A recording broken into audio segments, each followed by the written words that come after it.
The maid threw herself between the laughing nobles and the trembling vampire prince, her cleaning rags still clutched in her fists. The ballroom fell silent. What no one knew, the vampire king had been watching from the shadows, and seeing someone finally protect his outcast son made him step into the light for the first time in decades.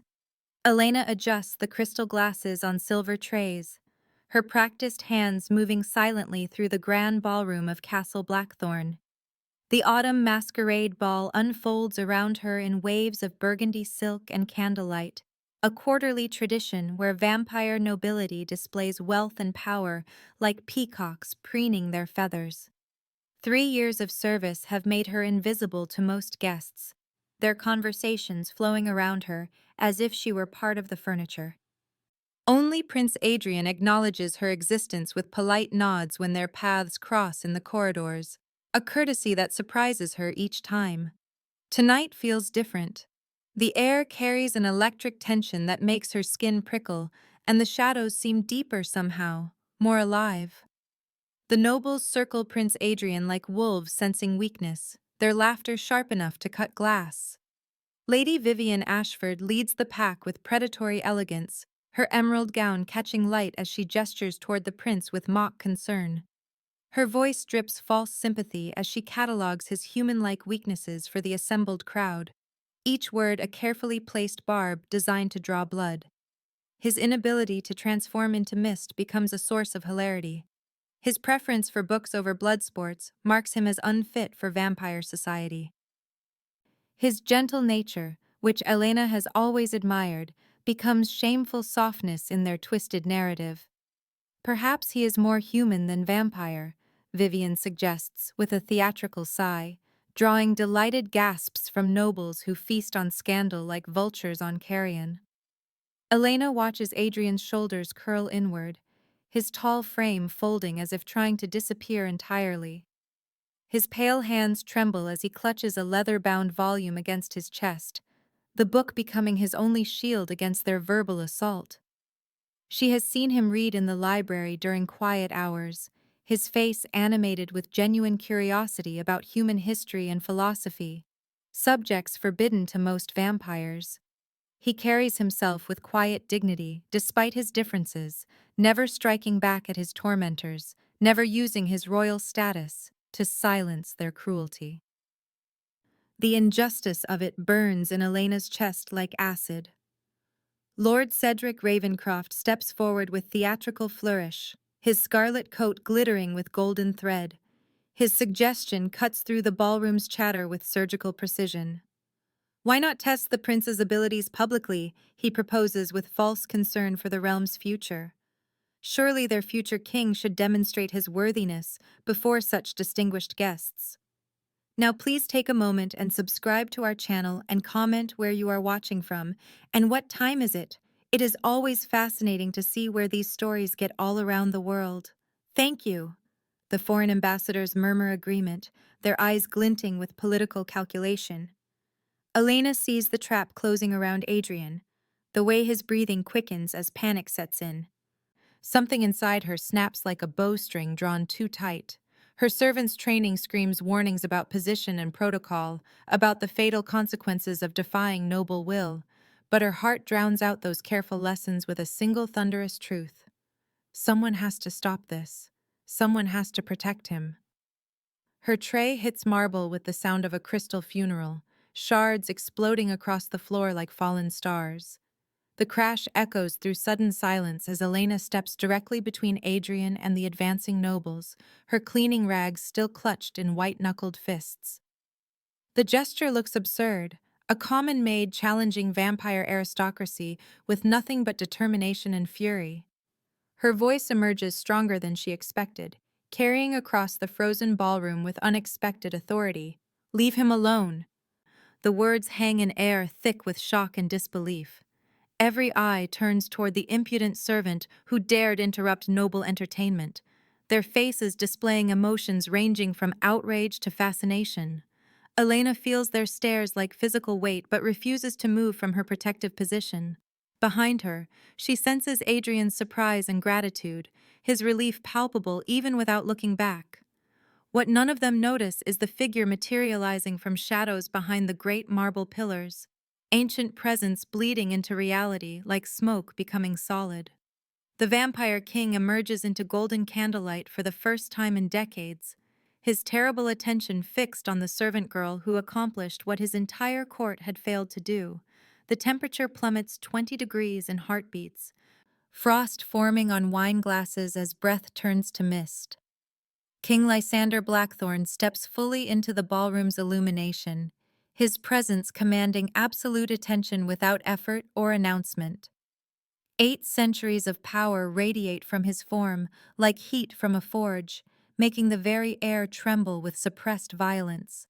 He moves with predatory grace that speaks of countless hunts and ancient victories, each footstep echoing through the vast space like a death knell, tolling for the unprepared.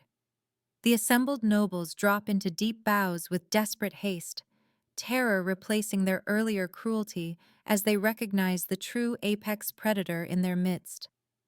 Elena turns slowly, maintaining her protective stance, before Adrian despite every instinct screaming at her to flee. She meets the vampire king's crimson gaze directly, refusing to flinch even as those ancient eyes seem to pierce through flesh and bone to examine her very soul. His face could have been carved from marble by a master sculptor, beautiful and terrible in its perfect symmetry, unmarked by time despite centuries of existence.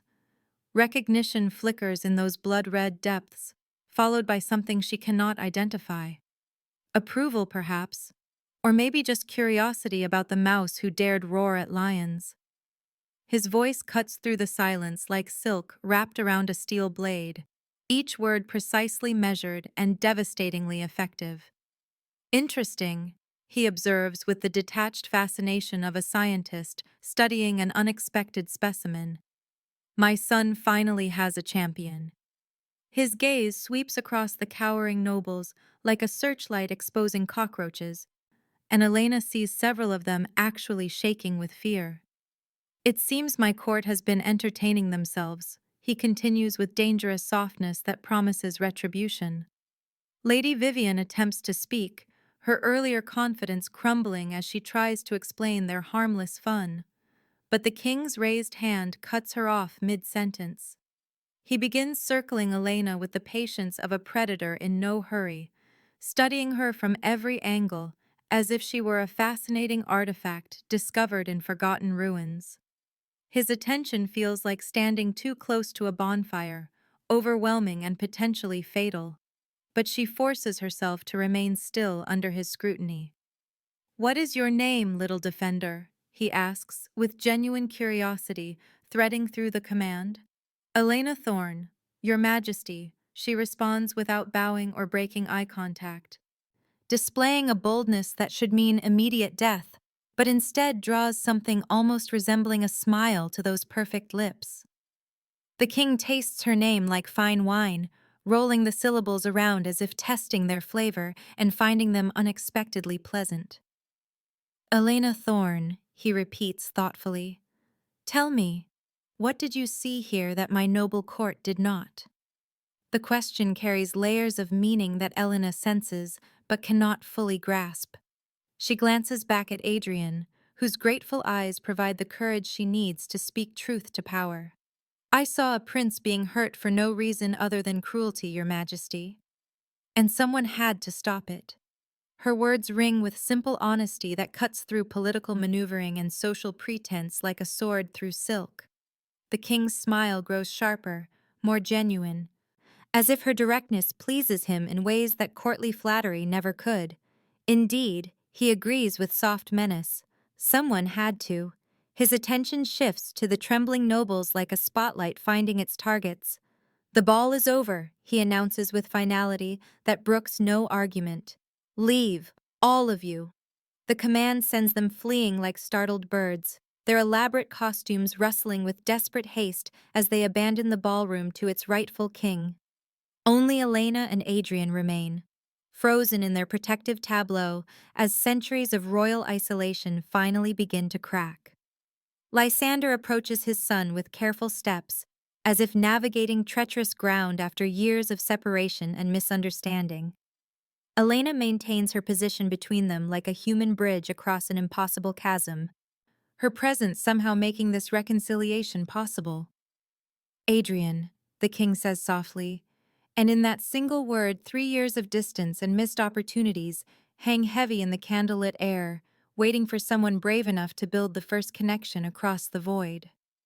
Elena expects punishment, dismissal, perhaps death for her unprecedented boldness in the ballroom.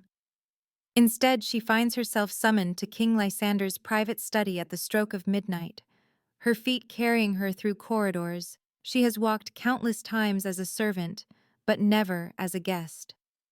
The heavy oak door opens to reveal a sanctuary she has cleaned methodically for 3 years without truly seeing its secrets.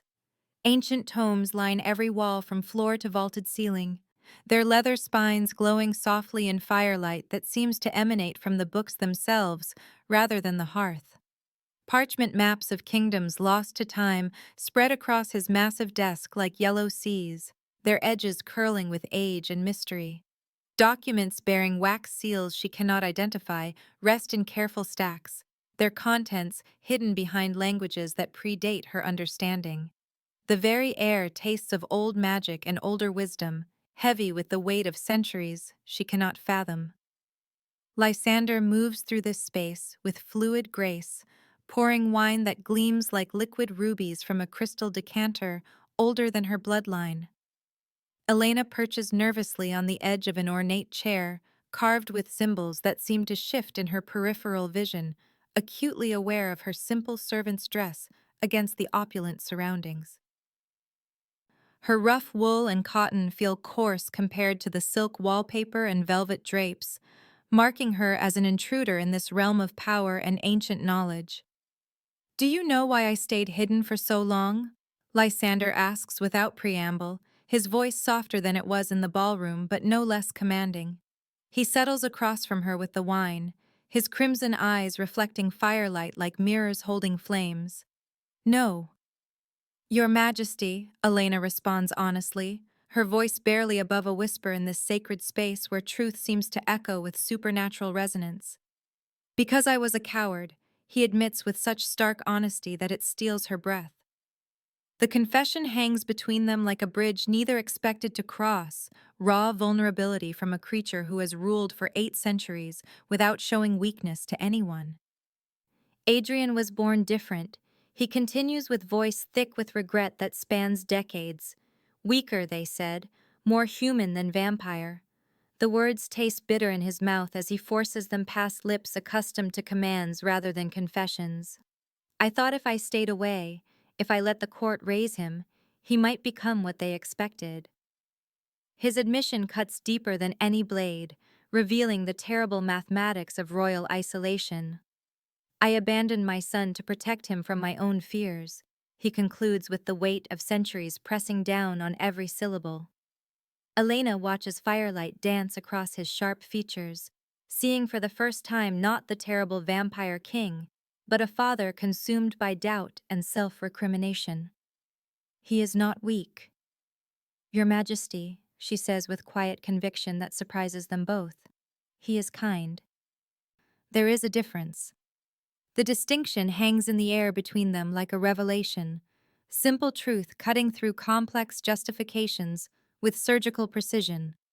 Something fundamental shifts in Lysander's expression, surprise blooming into something approaching wonder, as if he has never heard such clarity before. "When did a servant become so wise?" he asks with genuine curiosity, threading through his amazement. "When I started paying attention instead of just cleaning," Elena replies with boldness that should terrify her, but somehow feels natural in this space where honesty seems to be the only acceptable currency. The king's laughter erupts like distant thunder, rich and genuine and completely unexpected in its warmth. "You intrigue me, Elena Thorne," he declares with decision crystallizing in his ancient voice. "Tomorrow you will no longer serve as a simple maid. You will be Adrian's personal attendant, his protector, if you will." Elena's heart pounds against her ribs like a caged bird seeking freedom, the magnitude of this transformation overwhelming her completely. "Your Majesty, I am not qualified," she protests weakly, knowing even as she speaks that the decision has already been carved in stone. "You are the only person in this castle qualified," he counters with absolute certainty that brooks no argument. "You are the only one who sees him as he truly is." His crimson eyes hold hers with intensity that seems to peer directly into her soul, finding qualities there that she never knew existed. Elena's promotion sends shockwaves through Castle Blackthorne's rigid hierarchy, like stones thrown into still water. Ripples of disruption spreading through every level of service and nobility. Marcus Sterling seeks her out before dawn, the head butler's weathered face creased with concern that speaks of genuine affection earned through 3 years of patient mentorship.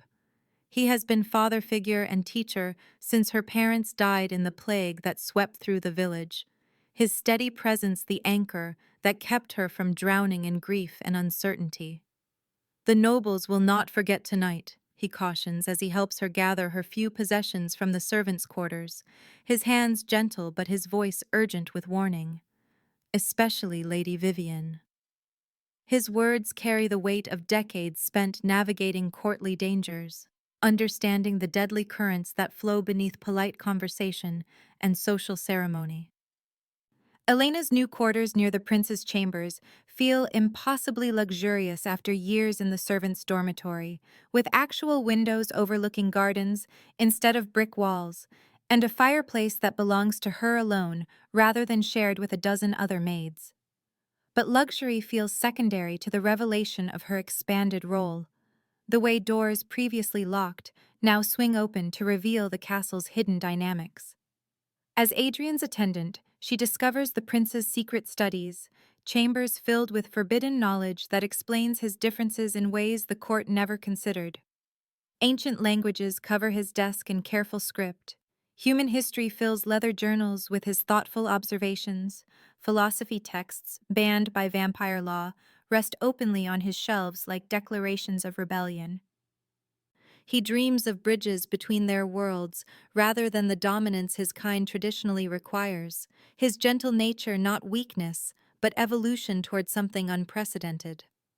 "Father thinks I am broken," Adrian confides during one of their walks through the castle's midnight gardens, moonlight turning his pale features ethereal as shadows dance around them.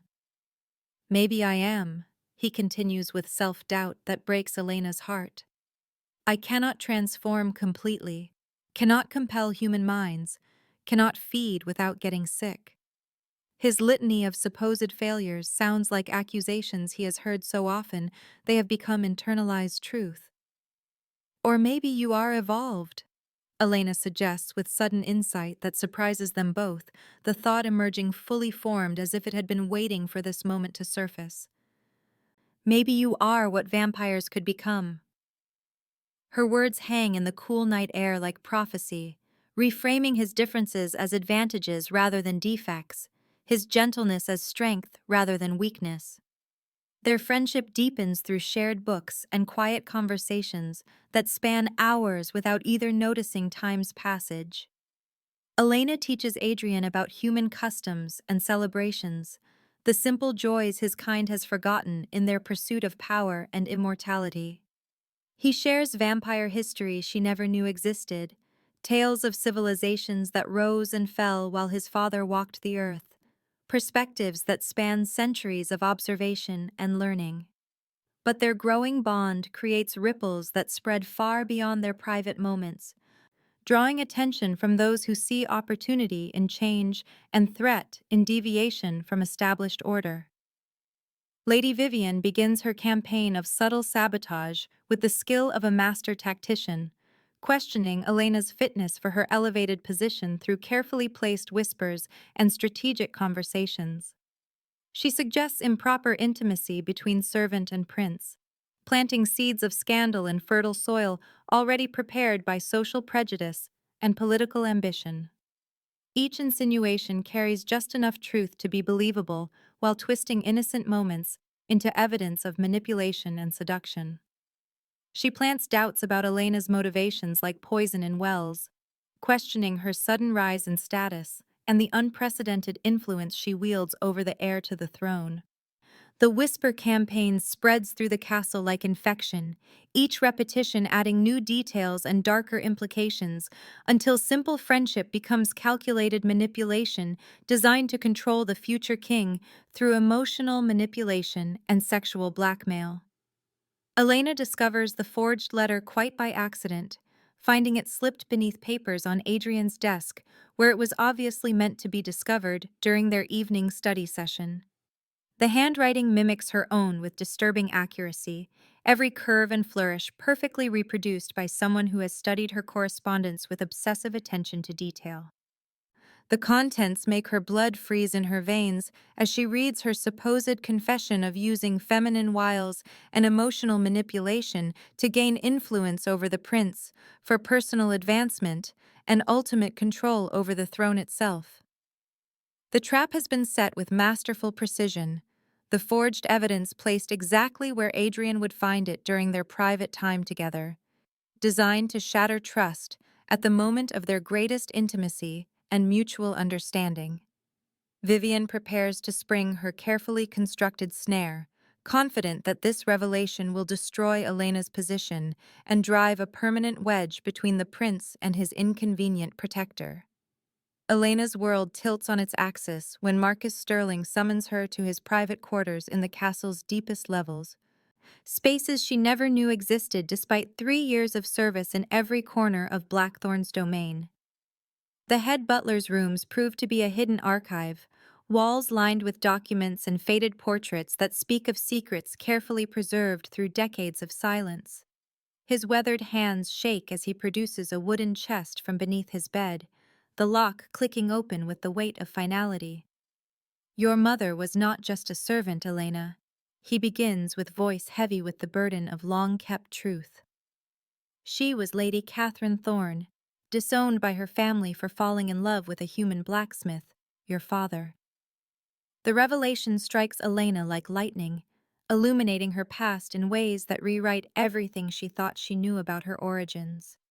The noble blood she has been serving flows through her own veins, a heritage hidden so completely that she never suspected its existence even in her wildest dreams. Marcus spreads the hidden papers across his small table, like artifacts from another life, each document a piece of her stolen identity. Birth certificates bearing the Thorne family crest, letters written in her mother's careful script but never sent, portraits showing a woman whose features Elena recognizes in her own reflection but never understood. "She took work as a servant to stay close to your father after her family cast her out," Marcus explains, as Elena's trembling fingers trace the edges of documents that prove her noble birth. "She died protecting that secret, choosing love over status, even when it cost her everything, including her life." The weight of this revelation reshapes Elena's understanding of her own motivations, her protective instincts toward Adrian suddenly making sense in ways that transcend simple servant loyalty. "Why tell me now?" she whispers, as her hands shake while holding her mother's portrait, seeing in those painted features the aristocratic bearing she never recognized in herself. "Because Lady Vivian knows," Marcus replies with grim certainty that chills Elena's blood. "She has been investigating your background with the thoroughness of a predator stalking prey, and she is close to uncovering the truth. She plans to use it to destroy you, claiming you manipulated your way into Adrian's trust through deliberate deception about your true identity." The trap becomes clear with horrifying precision. Vivian's strategy revealed as far more sophisticated than simple character assassination. The discovery of Elena's noble heritage will be twisted into evidence of calculated manipulation, proof that she deceived the prince about her station to gain access and influence through false pretenses. The weight of noble blood makes Elena's service to Adrian infinitely more complex than she ever imagined. She is not a simple servant protecting her master out of loyalty or affection, but a displaced noble defending an outcast prince, their parallel circumstances creating bonds deeper than either realized. The revelation deepens when she understands that her mother faced the same impossible choice between love and status, between truth and safety, between following her heart and preserving her position in the world that birthed her. That evening, Elena tells Adrian everything, her voice steady despite the magnitude of what she reveals as they stand together on his private balcony, overlooking the moonlit kingdom spread below them like a tapestry woven from shadow and silver. His reaction surprises her completely, not shock or betrayal, but profound relief washing across his features like dawn breaking after the longest night. "I knew you were different," he says with conviction that speaks of months of careful observation and growing understanding. "You carry yourself like nobility, speak like someone educated far beyond a servant's station, display instincts for protocol and politics that come from breeding rather than training. Now I understand why." Their conversation flows with new honesty as Elena shares the details of her mother's sacrifice, the way love triumphed over social expectations, even at the cost of everything Catherine Thorne had been raised to value. Adrian listens with the intensity of someone finally understanding puzzle pieces that never quite fit before, seeing Elena's protective instincts and natural grace in the context of her hidden heritage.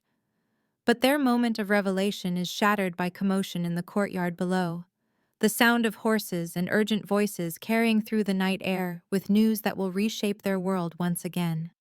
King Lysander has returned from his 3-day journey to neighboring vampire territories, his early arrival and the tension radiating from his escort suggesting that the political landscape has shifted in dangerous ways during his absence. Lysander's emergency council meeting convenes within the hour, the great hall filled with tension thick enough to taste as representatives from across the kingdom gather to hear news that will determine their future. Elena positions herself in the servants' alcove behind tapestries that allow her to witness everything while remaining invisible, her new understanding of court dynamics, making every gesture and expression meaningful in ways she never grasped before. The king's report reveals threats growing like storm clouds across the vampire territories of Europe, ancient alliances fracturing as supernatural courts choose sides in an approaching conflict that will reshape their entire world. Traditional vampires who view humans as nothing more than cattle for feeding face off against progressive factions seeking some form of coexistence. The philosophical divide creating political tensions that threaten to explode into open warfare. Adrian's perceived weaknesses have become ammunition for enemy courts, his human sympathies and inability to display traditional vampire powers transformed into evidence that the Blackthorne line is losing its strength and fitness to rule. Foreign ambassadors whisper that perhaps new leadership is needed, that the old ways must be preserved against dangerous innovation and weakening bloodlines. Elena watches from the shadows as Lysander faces mounting pressure to name a different heir, the political calculus becoming brutally clear as nobles who once paid lip service to Adrian's eventual rule now openly question his suitability. Lord Cedric steps forward with poisonous courtesy, his words carefully chosen to sound like concern while delivering devastating attacks. The prince's human sympathies make him unfit to rule in these dangerous times. He argues with Lady Vivian's visible support, lending weight to his position. Perhaps a regent council should govern until a more suitable heir emerges from the bloodline. The suggestion hangs in the air like a sword waiting to fall, the implication clear that Adrian should be removed from succession entirely. Lysander's response cuts through the political maneuvering like a blade through silk, his voice carrying 8 centuries of absolute authority that brooks no challenge or compromise. "My son will rule," he declares with finality that makes the assembled nobles step back involuntarily. "Anyone who questions that questions me." But Elena sees what others miss. The uncertainty flickering in the king's ancient eyes, the way his hands clench when Adrian's abilities are criticized with increasing boldness by courts that once feared to breathe his name. The political pressure is working like water wearing away stone, creating cracks in Lysander's resolve that his enemies will exploit with surgical precision. After the meeting disperses in uncomfortable silence, Vivian approaches Elena with sweetness so false it makes her teeth ache, her smile sharp enough to cut through pretense and straight to threat. "You have done remarkably well, rising so quickly from servant to confidant," she purrs with malice disguised as admiration. "But nobility recognizes nobility, does it not? I wonder what the court would think if they knew about your interesting heritage." The threat hangs between them like a blade held to Elena's throat. Vivian's knowledge of her noble blood transformed into a weapon designed to destroy everything she has built with Adrian. The trap reveals its full scope as Elena realizes she is caught between exposure and silence, with Adrian's position as heir hanging in the balance of her response to this calculated blackmail. That night, Elena discovers the secret meeting quite by accident, following strange sounds to a hidden chamber where Vivian conspires with foreign vampire ambassadors in voices low enough to escape normal detection. Their planning chills her blood as she realizes the scope of their ambition. A coordinated effort designed to force Lysander into an impossible choice between his kingdom's survival and his son's future. Elena herself has become the key to their plan, her noble heritage the final piece they need to complete Adrian's destruction and clear the path for a more traditional heir who will serve their political purposes. The conspiracy reaches far beyond simple court intrigue into the realm of international politics, with Elena trapped at the center of forces that dwarf her understanding but demand her immediate response. Vivian's machinations reach their crescendo during the castle's winter solstice celebration, the grandest event of the vampire social calendar, when foreign dignitaries and neighboring courts gather to witness the Blackthorne dynasty's continued power. The great hall blazes with thousands of candles that cast dancing shadows across tapestries depicting 8 centuries of vampire conquest, while servants move like ghosts between tables laden with delicacies that speak of wealth beyond mortal comprehension. Foreign vampire dignitaries fill every corner of the vast space, their ancient eyes sharp with political calculation as they observe every gesture and expression for signs of weakness they can exploit in future negotiations. Elena moves through her elevated duties with growing dread that sits in her stomach like a stone, her newly refined instincts screaming warnings about the trap she can feel closing around her and Adrian with inexorable precision. The very air seems charged with malicious anticipation, conversations stopping abruptly when she passes, as if her presence triggers some prearranged signal among conspirators who have been waiting for this moment to strike. The blow comes during the formal presentations when protocol demands that honored guests address the assembled court, a tradition that Vivian has clearly chosen as the perfect stage for her calculated destruction. She rises from her place among the nobility, with false regret painting her beautiful features, every gesture choreographed for maximum dramatic impact as she prepares to deliver the speech that will shatter Elena's world. "Your Majesty," she begins with voice pitched to carry across the silent hall, "a matter of grave concern has come to light that I can no longer in good conscience keep hidden from your wisdom. It appears we have a fraud in our midst, someone who has deceived us all with elaborate lies designed to manipulate our most sacred institutions." Her words fall like hammer blows on anvil metal, each accusation carefully crafted to build toward inevitable destruction as she produces documents that appear authentic enough to fool casual inspection. The forged papers tell a story of calculated deception that transforms Elena's protective instincts into evidence of criminal manipulation, claiming that the humble maid is actually Elena Ashford, a distant relation of Vivian's own family who stole a servant's identity to infiltrate the castle with the specific goal of seducing and corrupting the prince through false noble credentials and sophisticated psychological manipulation. The accusations hit Elena like poisoned arrows fired from ambush, each revelation more damaging than the last, as Vivian weaves her web of lies with the skill of a master storyteller. According to the fabricated evidence, Elena deliberately sought employment at Castle Blackthorne, using stolen documents and a carefully constructed false identity, then systematically worked to gain Adrian's trust through calculated displays of affection and protection designed to make him dependent on her emotional support. The foreign ambassadors murmur appreciatively among themselves, their knowing looks and satisfied nods confirming that this revelation validates their existing suspicions about Blackthorne weakness and the corrupting influence of human sympathizers within the vampire aristocracy.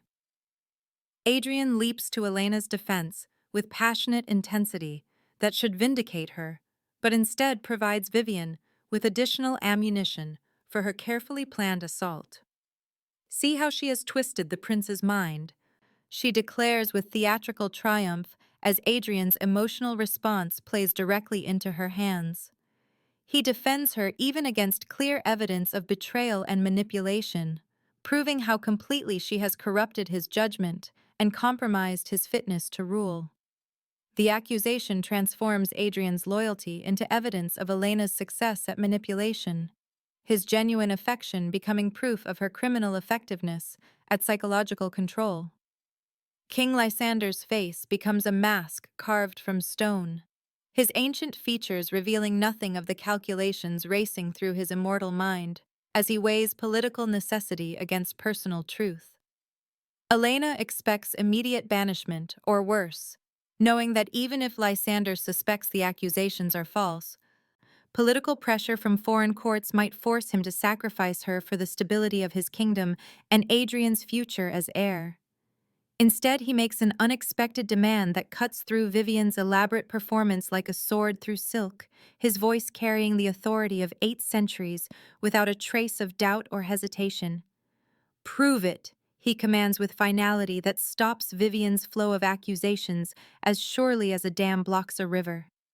"Your Majesty," she falters, clearly unprepared for this response to what should have been overwhelming evidence of Elena's guilt and deception. "If Elena is truly this Ashford infiltrator as you claim," Lysander continues with the precision of a master strategist who has survived centuries of political warfare, "then she will bear the family mark that proves her allegiance. All noble vampires brand their human servants with their house seal to prevent exactly this sort of deception. Show us her mark." Elena's heart pounds against her ribs like a trapped bird as she realizes that Lysander has given her an opening she never expected, a chance to prove her innocence in ways that Vivian cannot have anticipated. She has no mark because she is not Vivian's servant or anyone else's property, but she does possess something far more valuable than any brand burned into flesh by vampire masters. Her mother's ring hangs hidden beneath her dress on a silver chain, the authentic Thorne family crest that has been passed down through legitimate bloodlines for generations before Vivian's family ever purchased their titles through political maneuvering and carefully orchestrated murders. The revelation of Elena's true heritage transforms the political landscape in ways that Vivian never anticipated, her carefully constructed trap becoming the very mechanism that elevates her intended victim beyond reach of further accusations. When Elena produces her mother's ring with hands that shake only slightly despite the magnitude of this moment, the authentic thorn crest catches candlelight and throws it back with the authority of centuries, predating Vivian's house by generations and carrying bloodline legitimacy that no amount of forged documents can challenge. The false papers crumble like autumn leaves in a fire as the assembled court recognizes the significance of what Elena has revealed, their whispers shifting from condemnation to amazement as they realize they have witnessed not the exposure of a fraud, but the restoration of a lost noble line. But the real shock comes when Lysander recognizes the ring with the clarity of ancient memory suddenly awakened, his crimson eyes widening as he sees past the decades to recall faces and friendships that shaped his early reign. "Lady Catherine Thorne," he says softly, as recognition floods his features with something approaching wonder. "I knew her mother well," he continues as his voice carries across the silent hall with the weight of historical truth that no one can dispute. The Thorns were allies of my family long before the Ashfords bought their titles with blood money and political assassination. His words transformed the entire dynamic of Vivian's accusation, revealing not Elena's deception, but the authentic nobility that flows through her veins by right of birth rather than purchase or political manipulation. Vivian's trap backfires with spectacular completeness. Her attempt to expose Elena as a fraud, instead revealing her own family's inferior standing and the legitimate noble heritage that makes Elena's service to Adrian not subservience but alliance between equals. The foreign ambassadors shift uncomfortably in their elaborate chairs, their earlier confidence evaporating as they realize they have backed the wrong player in this deadly game of court politics and bloodline legitimacy.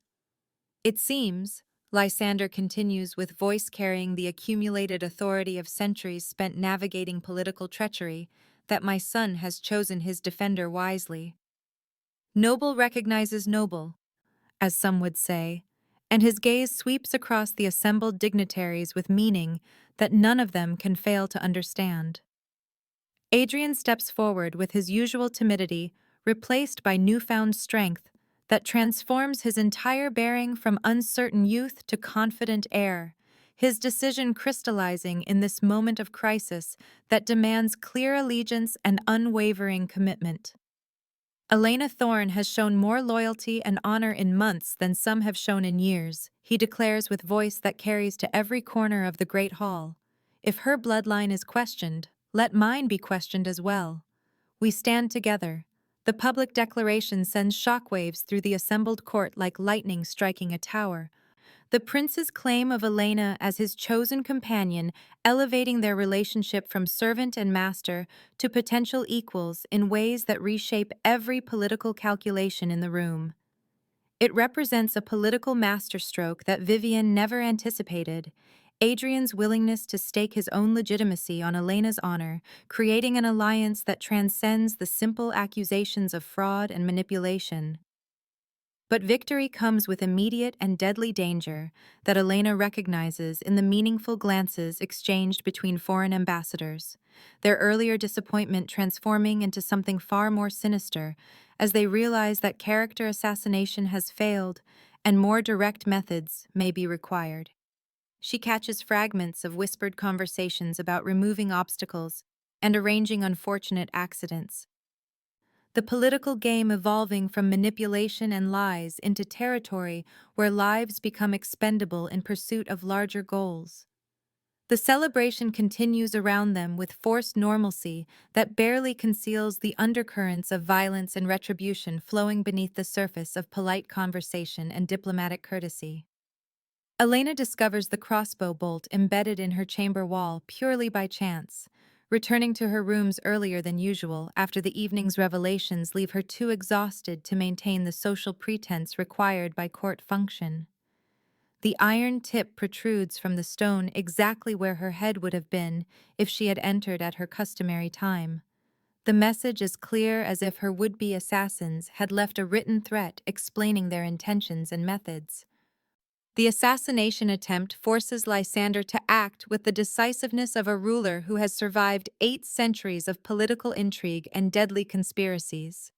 He confines the foreign ambassadors to their quarters under heavy guard while launching a secret investigation that penetrates every corner of the castle's complex hierarchy.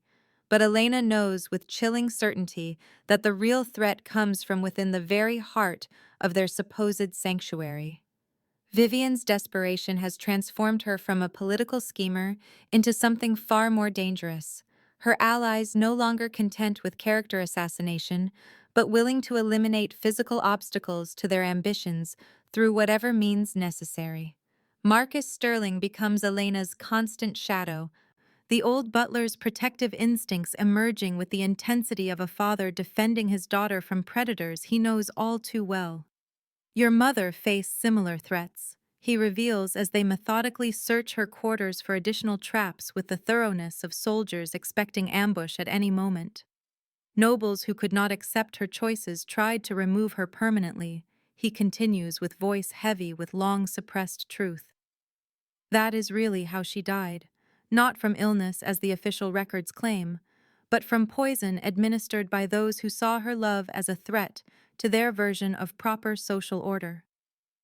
The revelation reframes Elena's entire understanding of her past, like lightning illuminating a previously dark landscape, showing her that her mother was not simply a noble who chose love over status, but a victim of political murder carried out by those who could not tolerate deviation from their rigid expectations. The parallel to Elena's current situation proves both chilling and clarifying, revealing patterns of violence that repeat across generations when love threatens established power structures and challenges the careful boundaries between different levels of society. Adrian refuses to let Elena face this escalating danger alone, despite his father's explicit orders to remain under protection, his usual compliance giving way to protective instincts that override royal commands and personal safety considerations.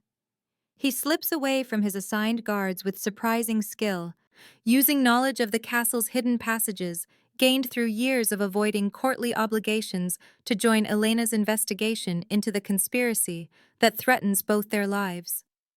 Together, they uncover evidence of Vivian's treasonous alliance with foreign agents, discovering that her schemes extend far beyond simple character assassination into actual betrayal designed to weaken the Blackthorne line and create opportunities for enemy courts to exploit perceived weakness. The evidence leads them through a labyrinth of secret communications and hidden meetings to the castle's ancient crypt, where Vivian has arranged a midnight gathering with her co-conspirators in the one location where conversations cannot be overheard by casual observers or loyal servants.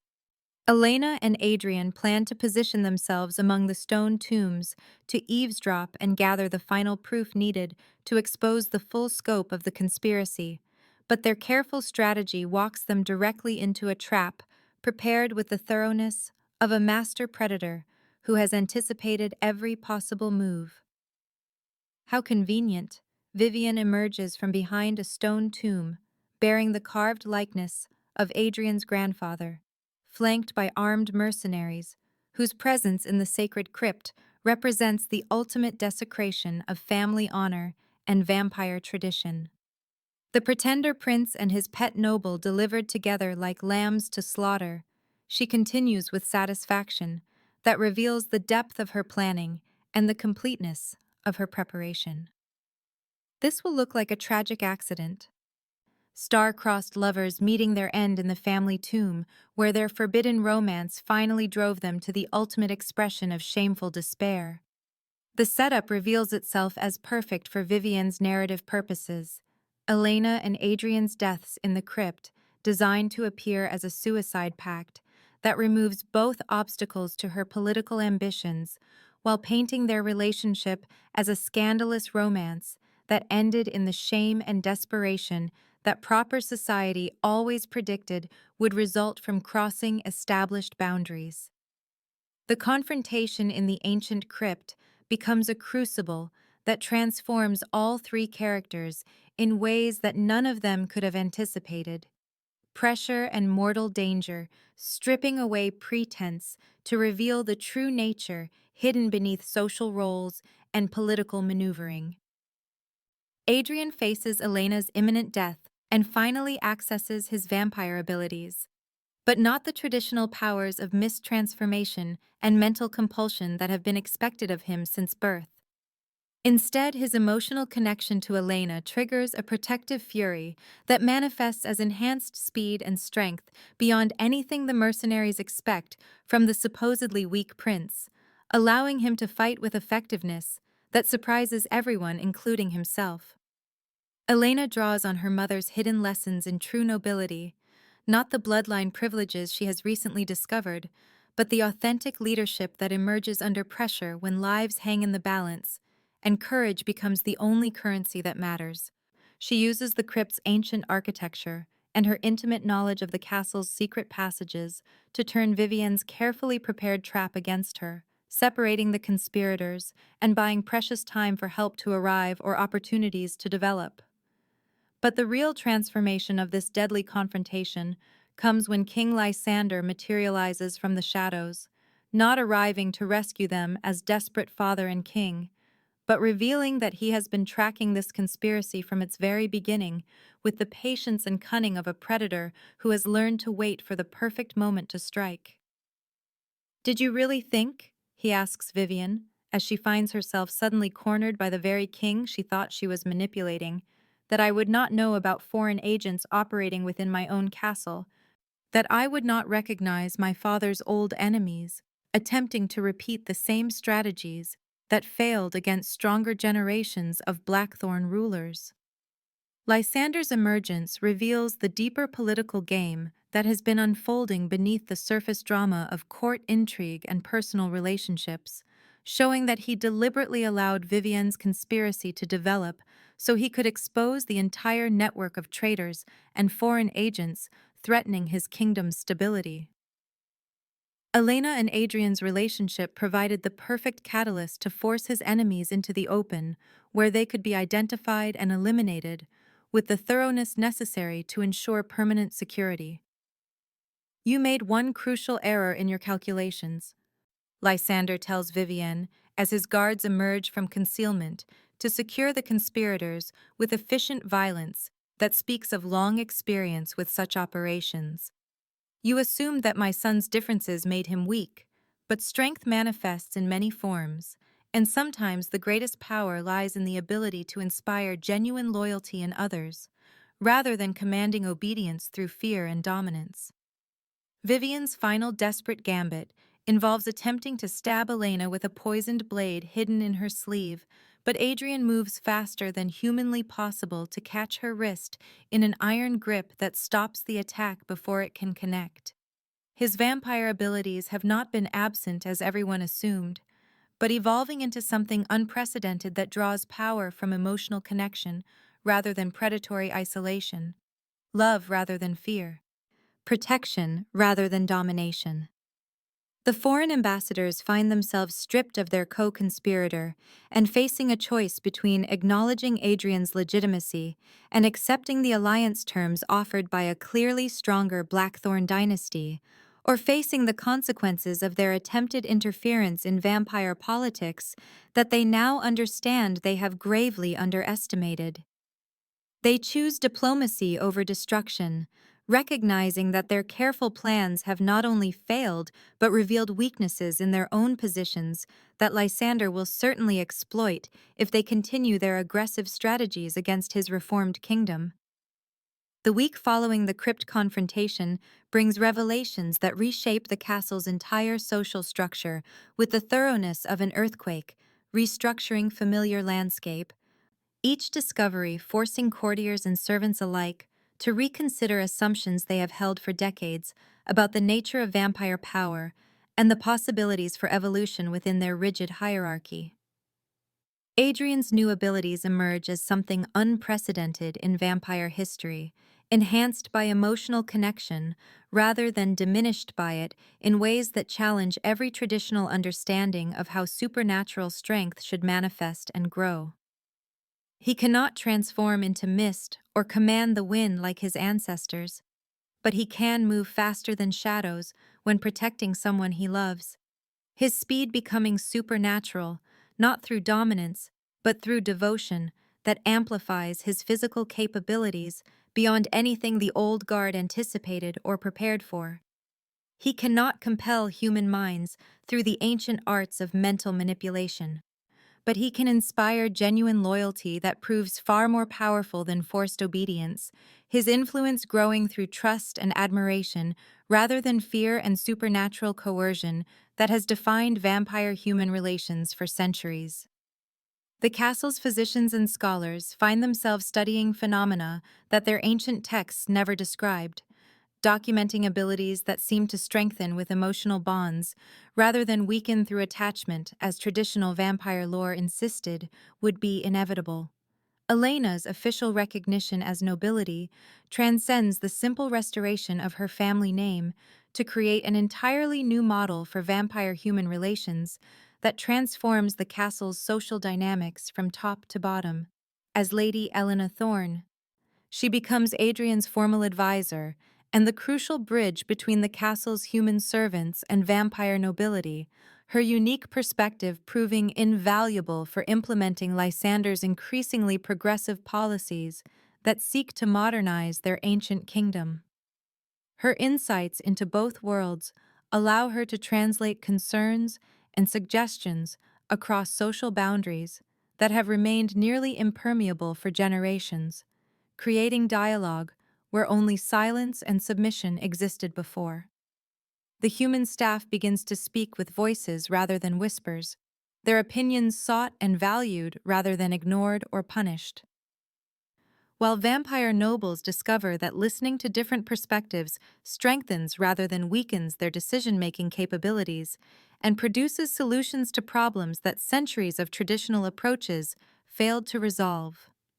Elena establishes regular councils where representatives from all levels of castle society can present ideas and concerns, her mother's diplomatic skills manifesting as she navigates complex negotiations between groups that have never before considered each other's welfare as relevant to their own interests. King Lysander himself undergoes the most dramatic personal transformation of anyone in the castle, years of hiding from his son's perceived deficiencies converting into profound pride in Adrian's unique strengths that represent evolution rather than deviation from vampire excellence. He spends hours in conversation with Elena about Adrian's development, seeking to understand how his fears and disappointments blinded him to possibilities that now seem obvious in retrospect. "I spent centuries fearing he was not vampire enough," Lysander confides to Elena during one of their walks through the gardens, where she and Adrian first shared their dreams of bridging worlds that seemed impossibly separated by tradition and prejudice. "I never considered that he might be something better than purely vampire." He continues with wonder at his own blindness to the value of different approaches to strength and leadership that his son's nature made possible.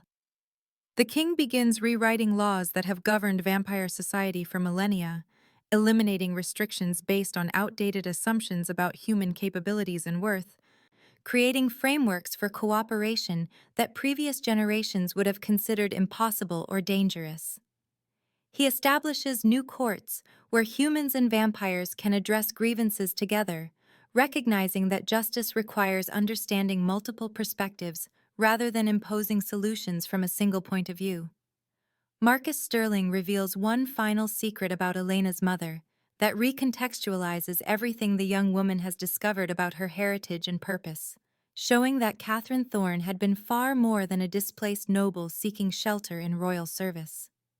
She had been Lysander's contemporary in the Old Court during its most transformative period, a human advisor whose wisdom helped shape vampire law for generations and whose influence extended far beyond the romantic relationship that ultimately cost her life. Marcus produces documents and letters that reveal Catherine's involvement in drafting treaties with human kingdoms, her role in establishing trade agreements that brought prosperity to vampire territories, her insights into human psychology that helped prevent wars and build alliances that strengthened rather than threatened vampire security. Elena's protective instincts toward Adrian echo her mother's dedication to building bridges between worlds, revealing genetic predispositions toward diplomacy and courage that manifest across generations when circumstances demand extraordinary responses to extraordinary challenges. The parallels between mother and daughter extend beyond personality to encompass vision and capability, both women possessing intuitive understanding of how cooperation can achieve what conquest cannot, and how protection creates stronger foundations than domination ever could establish. Catherine's hidden journals, preserved by Marcus through decades of secrecy, provide Elena with roadmaps for navigating political complexities and building coalitions that survive challenges and opposition from those committed to maintaining traditional power structures. The political ramifications of these revelations extend far beyond their individual kingdom to influence vampire courts across the known world. As word spreads of the prince whose strength comes from connection rather than dominance, and who found his greatest power in defending rather than conquering those under his protection.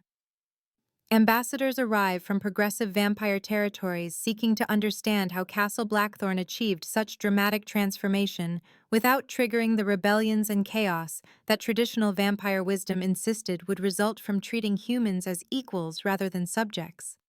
Other vampire courts begin experimenting with similar reforms, discovering that cooperation produces superior results to coercion in virtually every measurable category of governance and social stability. Trade relationships flourish as human merchants find themselves welcomed rather than merely tolerated, their expertise valued, and their innovations adopted rather than dismissed as inferior to vampire traditions that may have outlived their usefulness. Military alliances strengthen as human soldiers fight alongside vampire warriors with enthusiasm born of respect rather than compulsion, their combined capabilities exceeding what either group could achieve independently. The age-old assumption that vampire strength requires human subjugation begins crumbling as evidence mounts, that shared purpose creates more powerful foundations than fear ever could. Revolutionary concepts spreading from kingdom to kingdom as progressive rulers recognize opportunities for improvement that traditional approaches never offered. 6 months later, Castle Blackthorne has become a beacon for the changing vampire world. Its transformation from fortress of fear into center of cooperation, attracting attention from progressive thinkers and reformers throughout supernatural society who seek practical examples of successful change implementation. Elena and Adrian work together as true equals, their relationship having evolved from protector and protected dynamic into genuine partnership in both governance and affection that sets new standards for what vampire-human alliances can achieve when built on mutual respect rather than hierarchical dominance. Their bond represents far more than personal romance, embodying the living possibility of vampire evolution and the practical benefits of embracing change rather than clinging to traditions that no longer serve contemporary needs or address modern challenges effectively. They establish joint committees to address everything from castle maintenance to international diplomacy, their combined perspectives producing innovative solutions that neither could have developed independently. Elena's understanding of human concerns and capabilities complements Adrian's knowledge of vampire history and supernatural politics, creating synthesis that strengthens decision-making and produces policies that benefit all residents rather than favoring one group over another. Their public appearances together demonstrate the possibility of genuine partnership across species lines, inspiring similar relationships in other courts and gradually normalizing cooperation that previous generations would have considered impossible or dangerous. The Winter Masquerade Ball returns to Castle Blackthorne's Great Hall, but with a completely transformed dynamic that showcases the depth of changes that have taken root throughout the castle's social structure during months of careful reform and patient relationship building. Human servants move with dignity rather than fear, knowing their voices matter in discussions about working conditions and castle operations, their suggestions implemented when practical, and their concerns addressed with genuine attention rather than dismissive contempt. Vampire nobles engage in actual conversation rather than treating humans as sources of cruel entertainment, discovering that meaningful dialogue produces insights and perspectives unavailable through traditional power dynamics based solely on dominance and submission. The celebration showcases cooperation instead of oppression, with entertainment that uplifts rather than degrades, and interactions that build community rather than reinforcing rigid hierarchies that stifle innovation and growth. Musicians collaborate across species lines to create new forms of art that blend human creativity with vampire sophistication, producing performances that exceed what either tradition could achieve independently. Dancers move in patterns that represent unity rather than separation, their choreography telling stories of alliance rather than conquest, cooperation rather than domination. Food and drink flow freely among all guests, regardless of status or species, the feast representing abundance shared rather than resources hoarded by those with power, while others suffer want or hunger. Elena wears her mother's restored family jewels as symbols of heritage reclaimed and dignity restored. Her position as both Lady Thorne and Prince Adrian's chosen companion, officially recognized by courts throughout the vampire world, and celebrated rather than merely tolerated. But the external symbols of status and recognition matter far less than the substantial changes they represent in how vampire society approaches questions of worth and belonging. The fundamental shift from bloodline purity to character excellence that Elena and Adrian have helped create through their example and dedication to building something better than what they inherited. The jewels themselves tell stories of transformation, each piece representing different aspects of her mother's legacy and Elena's own journey from hidden servant to acknowledged noblewoman. From protector to partner, from bridge builder to architect of social change. Adrian's speech to the assembled court reflects his complete transformation from trembling outcast who doubted his own worth into confident leader who understands his unique strengths and their applications to the challenges facing their evolving kingdom. Strength is not about the power to dominate others through fear and supernatural compulsion, he declares to nobles and servants alike, his voice carrying across the great hall with authority earned rather than inherited.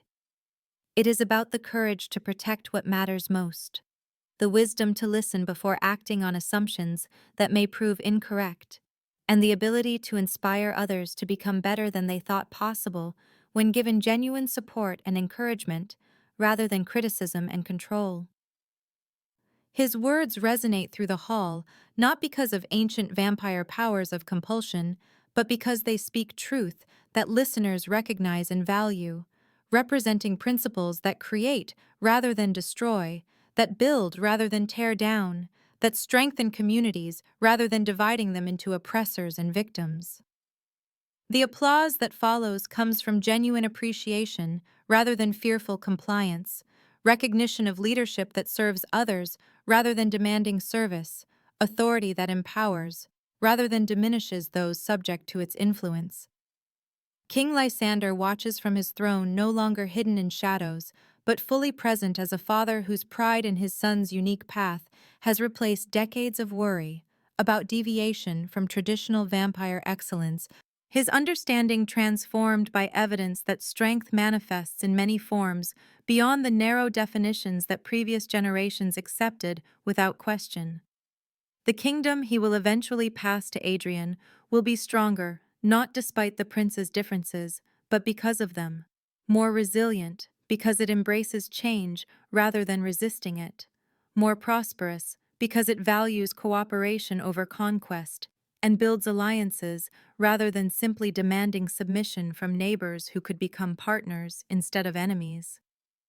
Lysander sees in his son's reign the possibility of vampire society evolving beyond the limitations that have restricted their potential for centuries, growing into something greater than the sum of its traditional parts, achieving excellence through inclusion rather than exclusion. Through building up rather than tearing down, through creating value rather than simply claiming it from others.